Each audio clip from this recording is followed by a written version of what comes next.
for my Facebook stream to go live, but we are live on Facebook, live on YouTube. Let's start the show.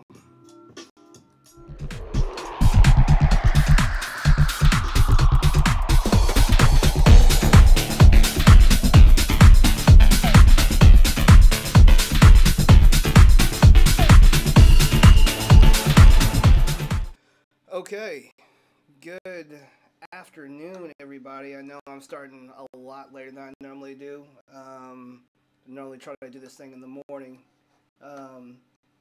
but I'm just getting in on a Monday, so things were pretty busy for me trying to catch up, trying to get back on board, back into the swing of things.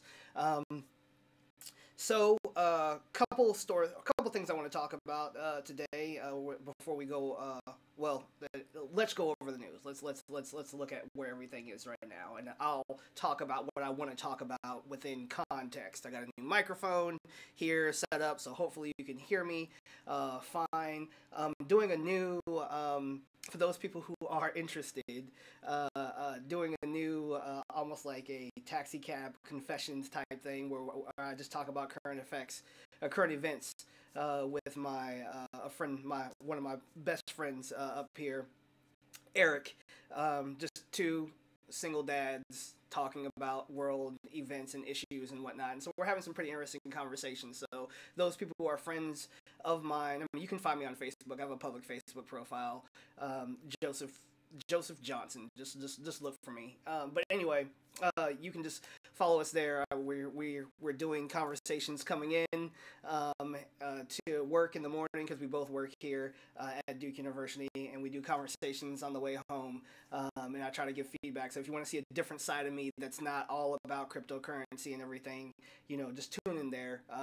Not shilling or selling anything or whatever. It's just a good time, just to hang out and talk about things. But anyway, I do want to talk about a few things in the world of cryptocurrency today, because that's what you came here for, in the context of what's going on, in world events. I'm a pantheist. I like to pull everything together. I like to show you how this thing is connected to that thing, and how it's going to affect you with this thing that you're trying to do or whatever.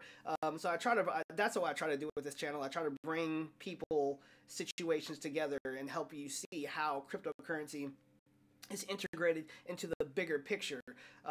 Forgive me if I sound a little bit, like I said, evangelical. Those of people who have heard me talk before know that I can wax poetically about cryptocurrency, but I try to be pretty objective about my observations, and try to keep a level head. I'm not going to sit here and sell you a bunch of pipe dreams and scams and whatnot. I try to be objective. So anybody who has any feedback, anything that you want me to talk about, anything that's of interest to you as I'm going through story ideas and whatnot for the day, I do peruse your comments. I do try to, be respectful of what your interests are. And yeah, I want you to be involved. These are the markets from Friday. Let's refresh and look at where we are today. Okay, so we got a lot of red, but we got some greens on the horizon. NEO is still down 4.61% within the past 24 hours. Let's look. I just want to look at NEO because I want to talk a little bit about NEO. It's not on the agenda per se, but I do want to talk a little bit about some things that have been going on with NEO this past weekend, basically going into the weekend on Friday, there was some fear, uncertainty, and doubt being spread by well, it turns out this guy is he holds another coin that's a direct competitor to NEO, and apparently he's put out a number of hit pieces in regard to NEO. But he's been criticizing the NEO blockchain, and basically stating, let me turn my phone off here because I'm getting a boatload of notifications, or at least turn it to silent, to vibrate. That's why I normally have it. Okay, all right. But basically, he has been writing a lot of hit pieces, regarding NEO, and brought up some very valid concerns, very, very valid complaints. I wanted to talk about it because, those people who watch this channel know that I hold, a a sizable portion or a sizable position in Neo in regard to my portfolio, and this is part of the transparency that I'm talking about. So I want you to know, what I'm talking about before, and where I stand in regard to what I'm talking about before I tell you about it. Neo hasn't paid me anything or whatever. I'm one of many Neo holders who hold billions of dollars worth of that particular coin. But I digress. Basically, a hit piece was put out this past weekend, leading into the weekend on Friday, basically stating that Neo has some issues in regard to their blockchain, and that their blockchain is not as fault tolerant as they advertise, based on some issues in regard to releases for ICOs on that platform. And Neo responded yesterday. Well, not yesterday. Yesterday evening, Neo responded basically saying, yes, they have some issues. We're working on resolving those issues, but those issues have not broken their blockchain. Meaning that, you've seen some slowdown with releases. Remember, we're dealing with new technology. So the first version of Microsoft Windows did not work glowingly out the box. Some people argue that Windows 10 right now doesn't work glowingly out the box. But that being said, technology is technology. So the first generation of any technology, you're going to see some issues. You're going to see some hiccups. This is technology that's been developed within the past 5 to 10 years. So there's a lot of stuff in regard to stress testing, growing these platforms for development for these digital applications that we see being deployed on the internet. We're going to see a lot of growing pains. So I'm not really as concerned about the platforms themselves and how they respond. But I am more concerned that individuals are not trying to hide, obscure, lie about their platforms. Like Walton Chain, did this recently that plunged their offering into the ground. I don't want to see game rigging behind the scenes. And so basically Neo sent forth a representative that basically said, we have some problems, we have some issues, but we're working on that, we're resolving them, and our tech has not failed. Now, yes, their tech has slowed. Whenever these altcoins were deployed on their platform, their tech did slow. But their tech did not stop. Their tech did not fail. We have not seen Neo have to do, a fork off to correct some issues in regard to their coins. Our coins were not stolen on the Neo platform, knock on wood. Okay, I'm hoping that, the Neo development process and development cycle and the roadmap that we have laid out before us is going to be seamless and smooth, but it's technology. I don't anticipate it's going to be perfect, but we haven't seen any of those issues, with the Neo platform the way that we've seen with Ethereum and Ethereum Classic and Bitcoin and all the iterations of Bitcoin that we've seen. So that being said, I feel sound in regard to my investment in Neo, but we can talk about like how that's affected its performance in the markets. It's currently sitting at 114. The high is at 160, I believe. 169. So we're significantly off from there. But a lot of speculation in regard to how the market's going to perform come March. We always see there's been a dip annually in March, and a lot of individuals that I have spoken with, a lot of individuals who are invested in this market, particularly in Bitcoin, are basically predicting that there's going to be a run-up coming. We saw Ripple actually broke a dollar today. So we are seeing some performers in the market.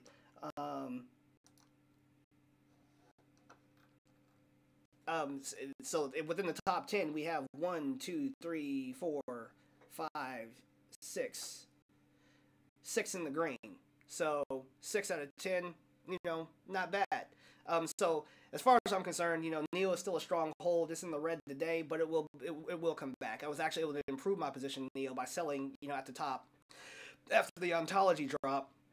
I was able to buy when it dipped down low. It's still dipping, but it's going to come back. I'm quite sure. We're sitting at 437 billion as far as the total current market cap. But we've been hovering about that. The market's been moving sideways, for the most part, for the past week or so. But I anticipate a breakout pretty soon here because of a couple developments. Okay, so let's talk about some of those developments. Well, PayPal made a big power play in that it has filed a patent that's going to improve cryptocurrency transaction times. It's kind of interesting about how they're trying to do it. First of all, in order to understand how cryptocurrency works, and I'm breaking this down, in my classes. In order to understand how cryptocurrency works, you have to understand that. That basically we're all holding parts. If you invest in a particular cryptocurrency platform, Bitcoin for instance, you don't ever actually physically hold Bitcoin. You don't ever, even whenever you have a wallet, the data is not it's not in your phone or your computer, wherever. You don't have coins that you're spending off of your particular device that you use to interface with that blockchain. Okay. What you own is a portion of that blockchain, and you are swapping around pieces of that blockchain with other individuals, swapping ownership, if you will. So that's one thing you have to understand psychologically when it comes to dealing with cryptocurrency. You aren't ever going to possess that currency in your hands. It's never going to reside on your device. What you own is a portion of the greater blockchain. Okay. And so how does that tie into PayPal? Well, basically, whenever you're making exchanges between yourself and another party with your cryptocurrency, what you're saying is, I'm going to give ownership of this portion of the blockchain, or these portions of the blockchain that I hold, over to you, okay? And so we submit that request. The mining computers, or the nodes, basically calculate the transactions between individuals, and then basically say, okay, we have it in the ledger now. You no longer own 5 Bitcoin. This individual over here now owns your 5 Bitcoin. And that's how the ledger works, okay? That's how the distributed ledger works, because that computer then in turn tells this computer, that computer, all the computers on the network, who owns what, okay? And so then we have a problem of scalability. Okay, as we add more computers to the network or whatever, that's more processing that has to take place as these calculations and transfers of ownership are conducted. Okay, PayPal's patent today basically upends that, or basically inverts that dynamic. Instead of actually transferring ownership per se, you are going to transfer your wallet, your private keys, not the private keys that you own for your personal wallet. PayPal is saying that it's going to create temporary wallets for individuals to interact with one another and conduct the transactions off chain that way. That will be resolved at some point on the chain. This is similar to what Bitcoin is doing with the Lightning Network protocol. People are opening up side chains where they're negotiating these transactions between one another, and then whenever they close the transactions, all those transactions are resolved on the actual ledger itself. Okay, and so this will facilitate and take some of the processing load off of the entire ledger and the entire blockchain. So this is good for Bitcoin because of the fact that we are distributing the transaction. What am I trying to say? We're distributing the transactions across the network, okay, as opposed to having to have all these transactions processed on chain by the network. We're outsourcing the responsibility for dealing with these transactions. And with PayPal being as large as it is, I have no doubt that this is definitely going to make things that much more accessible for cryptocurrency adopters. I have no doubt that PayPal is going to integrate this into their payment model. And so by doing that, they're going to bring Bitcoin that much more mainstream. They're going to bring cryptocurrency that much more mainstream, okay? Because we understand that cryptocurrency is bigger than Bitcoin. So forgive me if I just reference Bitcoin. Sometimes when I'm speaking about it, I'm talking about cryptocurrency in general, okay? That being said, I want to transition over into Coinbase and what's going on with Coinbase. There's been a lot of talk about, Ripple potentially coming to Coinbase. I speculated on it based off of some buzzing and some murmuring that I was hearing, behind the scenes back in December, whenever this big debacle happened. Basically, back in December, Coinbase introduced Bitcoin Cash to their offerings. Initially they had Bitcoin, Ethereum, and Litecoin. Those are the only 3 coins that you can purchase on Coinbase. But then Coinbase decided, let's offer Bitcoin Cash. That's popular. People are trading it. It's a cryptocurrency. We shouldn't have any problem. They offered it, and because of the name recognition, the low price at the time in relation to Bitcoin, it basically just crashed the system. Like it locked up everything in regard to people being able to get their money out, transactions being made, and so everybody had their funds locked. Who had their funds on Coinbase primarily, they had their funds locked up for the most part. They couldn't transition any money in or any money out. Okay. So the price of Coinbase, or the price of not Coinbase, but the price of Bitcoin Cash, skyrocketed momentarily and then plunged afterward. The price of Bitcoin declined, and so basically, because all of these loyal customers to Coinbase who had all of their money on that one market, that one exchange, and that one in their wallets on that exchange, because a number of individuals still don't understand that you need to keep your funds off the exchanges unless you're trading on the exchanges. You need to keep your stuff in your personal wallet. And I learned the hard lesson that day. But a number of individuals basically saw a good amount of their positions decline, or they weren't able to get in on the Bitcoin Cash position, which went through the roof. And so basically they lost money. They lost money. I'm not going to lie. And so with that happening, a class action lawsuit has been filed against Coinbase for what they did in that time, because come to find out, some individuals knew beforehand and may have been able to increase their positions by holding their funds off of Coinbase, because Coinbase is not crypto. Coinbase is just an interface with crypto. One thing that I told a lot of my early listeners before that even happened, I said, invest in Bitcoin Cash, but get it off of Coinbase. Go ahead and buy Bitcoin Cash. If you have access to other exchanges, I said, go buy Bitcoin Cash, because I predicted this was going to happen. I didn't know that it was going to be a debacle and that it was going to get frozen up, but I did predict, and I said, Bitcoin Cash is going to go through the roof. Go ahead and get you some, because you got a bunch of newbies who are going to be purchasing Bitcoin Cash and driving it up on Coinbase because it's cheap, it's accessible, and a lot of these individuals don't know how the market works. And so basically, I went and I purchased some Bitcoin Cash over on Binance. I sat there, watched that thing blow up, sold, took advantage of that position, invested that stuff in Neo, and that's how I got a significant holding in Neo, the significant holding in Neo that I have today. All right.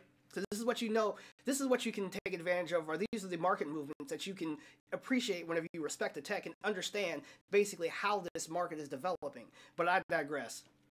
So a lot of Bitcoin Cash purchasers, a lot of Bitcoin holders on Coinbase are going after Coinbase right now. And so I don't anticipate Ripple or any other altcoin is going to be coming to Coinbase anytime soon until they can figure out what they're going to do here. Not to mention that they have competitors in regard to Robinhood, Cobinhood, what else? Coin Mama. There's a bunch of other places where you can get your Bitcoin or Ethereum now if you want to get that. So Coinbase has got some headaches right now that's trying to resolve. So I don't anticipate them doing any kind of movement right now where they're injecting any kind of altcoin into their ecosystem. I could be wrong. I could be lying. I'm not a financial advisor, so just take my word with a grain of salt. But I'm pretty sure right now, until they can settle some things, I don't think they're going to be doing it. The other reason why I don't think they're going to be introducing any kind of altcoins into their ecosystem is because of what's going on with the SEC. Back in December, the SEC had some mumblings in regards to what they were going to be doing as far as regulation was concerned. But now that we have seen what they have done in regard to the tax plan that was laid out at the end of last year, and we've seen what the SEC is talking about doing in regard to regulation and looking at pretty much every single altcoin as a security, these United States exchanges are not going to touch them. They're not going to touch them because it costs too much for them to deal in the securities trading, and they're not trying to swallow that that pill anytime soon. Financially, it's going to cost them way too much.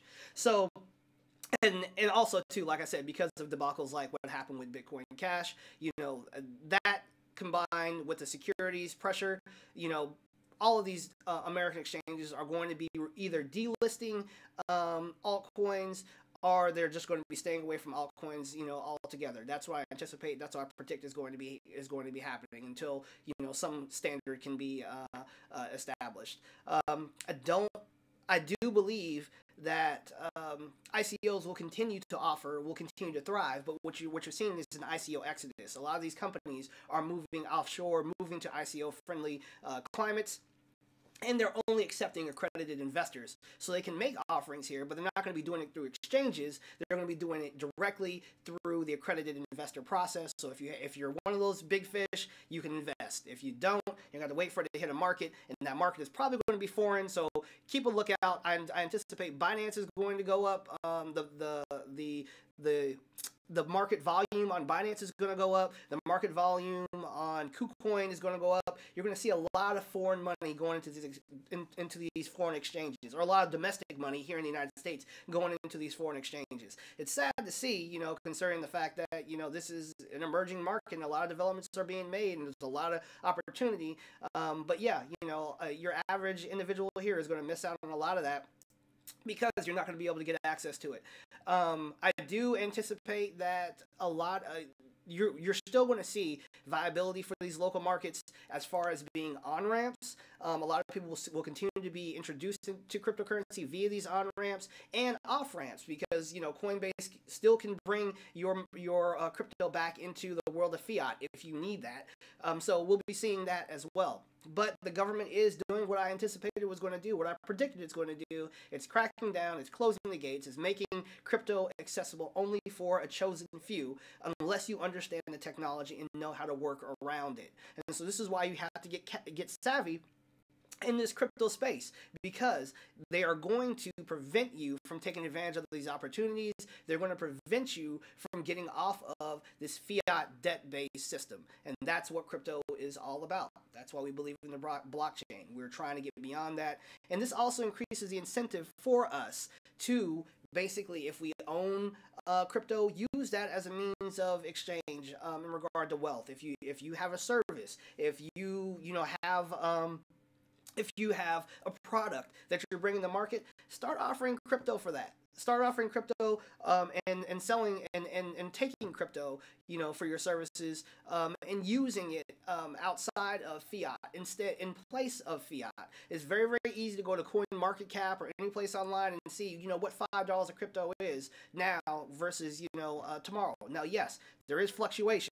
You may pay $5 today, tomorrow it might be worth $4. This could happen. If you're dealing with one of the top 10 cryptos, specifically Bitcoin or Ethereum, you're not going to see crazy fluctuations like that necessarily. It's leveling out more and more each day as we begin to find what Bitcoin is worth, what the value of this technology is worth. But it's got to continue being spread. It's got to continue being used. Okay? So that brings me to my final point. My birthday is coming up. March 16th. I had to look off, I had to think. March 16th is my birthday. And as a birthday present to myself, I am trying to continue to expand this market, continue to expand my involvement in this market, and also continue to spread, be the crypto evangelist, spreading knowledge and love to everybody, about cryptocurrency, crypto technology. And one thing that I've noticed, and I mentioned this on Friday, but one thing I've noticed as I look at my followers, as I look at my views and whatnot, a good number of the individuals who follow, my YouTube channel, who follow me on Facebook even, are male. They're significantly male. And I don't see a reason for that. That doesn't make sense to me. I'm not offering content that only caters to males. I'm not I don't consider myself being misogynistic in regard to my delivery. So what's going on? The females who follow me, what is going on? What do you think is the barrier for entry in regard to crypto? Because I do believe this is an opportunity for everybody to take advantage of in regard to increasing your financial stability, increasing your wealth in a new market, and yeah, just learning a little bit more about a technology that's becoming ubiquitous around us. Even if you don't deal with cryptocurrency, you're going to be dealing with blockchain technology, so you need to understand a little bit how it works, and how you can take advantage of it, and utilize and integrate it into your business. The best entry for that is dealing in cryptocurrency. You learn a little bit about this, you'll learn a lot about how blockchain technology is distributed across the board. But What am I doing for my birthday? For my birthday, I'm going to give away $50 worth of Litecoin, okay? But I'm not doing it in a drawing fashion the way that I've done before in the past. What I'm going to do this time is I'm going to charge every single one of my blockchain believers to find as many females as you possibly can who have access to the internet, access to YouTube, access to Facebook, and get them to join. Just get them to join. Follow me on Facebook, follow me on YouTube. I'm trying to increase my subscriber count. I am shilling my channel. I'm on my channel. I can do that shit. All right. But I'm doing so with a very, very altruistic focus. And that focus is basically to inform more individuals and bring more diversity into cryptocurrency. I would like to see more females in cryptocurrency. I would like to see more young people in cryptocurrency. I would like to see more minorities in general in cryptocurrency. If you look at any of these ICOs, if you look at their white papers, you look at the individuals who are behind their white papers, you see Asian faces, you see Caucasian faces, you see a lot of men, but you see very, very few women. You might see a woman who's in charge of, I don't know, publicity maybe or whatever. But I feel like this is an environment where there should be more females coding. There should be more females in charge of these operations. That's how we get diversity in the blockchain, and diversity brings better solutions. Somebody could have the solution to scaling, but they don't look like a dude. They don't have a dick. Okay, that's great. They need to be in this market. They need to understand, hey, there's a place for you here. We need your ideas. We need your knowledge. We need your involvement. Okay? So, that being said, I want individuals to go out there and, just like I said, bring people to the channel. Okay, bring people to the channel, bring people to the Facebook group, tweet, whatever you need to do. Okay, all the appropriate links are located in the information for this video. Just go down to show more. If you're on YouTube, if you're on Facebook, you should see it right there underneath the video itself. Everything's down there. Okay, bring them here. I will teach them. I will teach you. I will teach you how to set up a wallet. I will teach you how to get on the markets. That's what I'm doing with my class that I'm working on right now. I've already given you previews of that class in previous videos, but I want to get my subscriber count up so I can go ahead and continue to educate. I'll have one course out this week. Knock on wood. That's what I'm trying to do. Okay. And so this week and next week, I'll have another course out. So I'm going to try to do a course a week. This first course is going to be about what is crypto and how to set up a wallet. Okay, that's all I'm trying to do. And so you're going to bring these individuals here, and they're going to learn what cryptocurrency is and how to set up a wallet. Okay, next week we'll talk about exchanges, but this week, what is crypto and how to set up a wallet. All right. So get out there, start bringing people in, and how will I know who wins? Well, I'll be keeping track. Every single time you bring somebody on, tweet me. Just tweet at me. All right. It's Cryptotheists at Cryptotheists. That's where I am. Okay. So that's my Twitter handle at Cryptotheists. Plural, because there's more than one of us. I'm not just the one. And yeah, just at me and let me know, who you've added. You don't have to give their full name or whatever, but just let me know who you added. I'll cross-reference it or whatever. If they subscribe, yeah, that'll be one point, in the thing for you. It'll be completely transparent. We can all see the subscribers who are there. I can see, who gave me the shout out or whatnot. But yeah, I'll be adding all those up, and whoever has added the most females to this channel, dudes, you can add guys too, all right? And let's say I'll give half a point for guys because we already got guys. So whoever can add the most, that's great. But I'm giving more weight for females. So I'll give you 1 point for every female who gets added. I'll give you half a point for every male who gets added, and that's how we'll do it. All right? And whoever has the most people that they've added to this channel will get $50 of Litecoin, which could be worth more than $50, or more than likely will be worth more than $50. If I gave you $50 of Litecoin, a couple weeks ago, you probably have about $75 right now. All right? And yeah, you can do what you want to do with it. You can convert it into fiat. You can sit on it. You can do whatever you want to do with it. It's in the top 10 crypto. It's a good hold. Okay? So, it's up to you. Okay? So, that's what I'm saying. So, $50 50 females. I'm focusing on $50 for 50 females. I'm hoping I can get at least 50 females in here with this strategy. And then yeah, you can invite guys to invite your friends. You know, bring your mom on, bring your daughter on, bring your cousin on, or whatever. I'm not gonna lie to them. I'm gonna tell them exactly what I'm doing here. You know, I'm not selling anything to anybody. I just want to continue to grow this space in regard to cryptocurrency and talking about cryptocurrency and how it can impact us and how it can empower people around the world. Okay? All right, so with that being said, I love you all, respect the tech. I'm sorry if I didn't respond to any comments. I wasn't ignoring anybody. You know, I'm just busy trying to get out of here. It's 4:36, so I got some more work I got to do, you know, here before I get out for the day. But I do read your comments. I do respond. I do love each and every one of you for following, for subscribing, to listening to me, you know, drone on and on about, you know, boring-ass cryptocurrency. And yeah, you know, if you want to know when I'm online or whatever, subscribe and hit the bell on YouTube. That will let you know immediately. On Facebook, you know, go ahead and follow me on Facebook. And you know, normally they'll let you know when I come online, so that's a good move there too. And yeah, you know, I want you to get to know me. You know, I'm an open book. You know, my Facebook, I can add as many. Well, I mean, I'm sure there's a limit to the amount of friends that I can add, but I'm not near that limit right now. So you can add me on Facebook. If things get you know, bigger than that, then I'll probably make myself a professional profile. You know, but yeah, I'm in the multi-hundreds at least right now on Facebook in regard to, you know, students. Because I teach, you know, friends, coworkers, and whatnot. You know, I'm not trying to get at numbers there. I just want you to know who I am. So as I'm making offerings, as I'm talking to you about things or whatever, you know that you're talking to Brandon. You know, I'm just the guy, just a normal guy. You know, I'm not here to scam, hustle, you know, or trick anybody into anything. I'm going to be transparent as far as disclosing, you know, what I'm investing in, why I'm investing in it, the opportunities you can take advantage of, the opportunities you may not want to take advantage of. I just want transparency. So subscribe, follow, tweet. Get those numbers up, people. That'll be the best birthday present for me in the world. If we get those numbers up and expand, you know, this movement into cryptocurrency, it can benefit us all. Okay? So until then, I'll see you next time, and respect the tech.